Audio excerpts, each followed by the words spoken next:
Sweet ಕಡಿಮೆ ಮಾಡೋದು, ಸ್ವೀಟನ್ನು ಬಿಟ್ಟು ಬಿಡ್ಬೇಕು ರೀ. ಆಮೇಲೆ ಕರದ ಪದಾರ್ಥಗಳನ್ನ, ಆಯಿಲ್ ಪದಾರ್ಥಗಳನ್ನ ಕಡಿಮೆ ಮಾಡೋದು, ನೀರು ಜಾಸ್ತಿ ಕುಡಿಬೇಕು. ಯೋಗಾಸನದಾಗ ಏನು ಮಾಡ್ಬೇಕು? ಯೋಗಾಸನದಾಗ ಭಾಳ ಅದಾವ ರೀ. ಒಂದು 84 ಲಕ್ಷ ಆಸನಗಳು.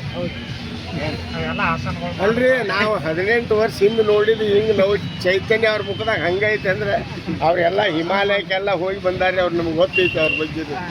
ಅಲ್ಲಿ ನೋಡ್ರಲ್ಲ ಹೆಂಗೈತೆ ಮತ್ರಿ. ವಾಟರ್ ಥೆರಪಿ 18 ವರ್ಷ ಆತ್ರಿ ಅವ್ರಿಗೆ ನೋಡಿವಿ.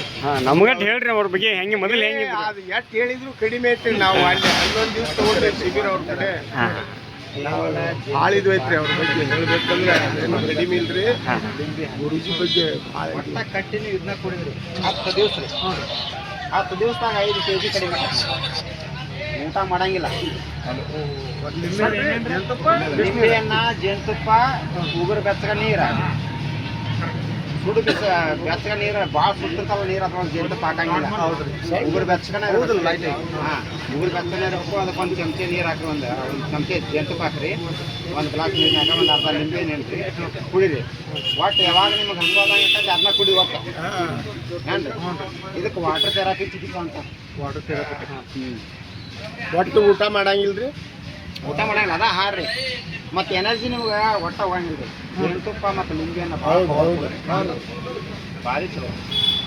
ಅಷ್ಟು ಮಾಡಿ ನೋಡ್ರಿ ಬೇಕಾರೆ.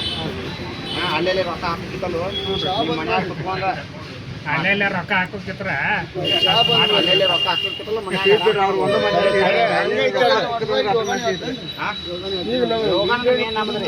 ಶರ್ಬತ್, ನಿಂಬು ಶರ್ಬತ್ ಎಷ್ಟು ಎನರ್ಜಿ ಆಶ್ರಮ ಬರುತ್ತೆ. ಬೆಳಗ್ಗೆ ಋಷಿ ಯೋಗಾಶ್ರಮ ಅಂತ ಧನಲಕ್ಷ್ಮಿ ದೇವಸ್ಥಾನ ಹಿಂಗಡೆ. ಹಾಂ, ಬಸ್ ಸ್ಟ್ಯಾಂಡಿಂದ ಮುಂದೆ ಇಲ್ಲೇ ಈಗ ಹಳಿ ಹೊಸ ಬಸ್ ಸ್ಟ್ಯಾಂಡ್ ಐತಲ್ರಿ, ಹಂಗ ಸೀದಾ ಆದ ಕೂಡಲೇ ತೆಂಗಿನ ಗಿಡ ಬರ್ತಾವ್ರಿ. ಸ್ಮಶಾನ ಮಗ್ಗಲಕನ ಅಲ್ಲೇ ಮಗ್ಗಲ್ದಾಗ ನಾವು ಅದೀವಿ. ಬಸ್ ಸ್ಟ್ಯಾಂಡ್ ಬಾಜು ರೋಡ್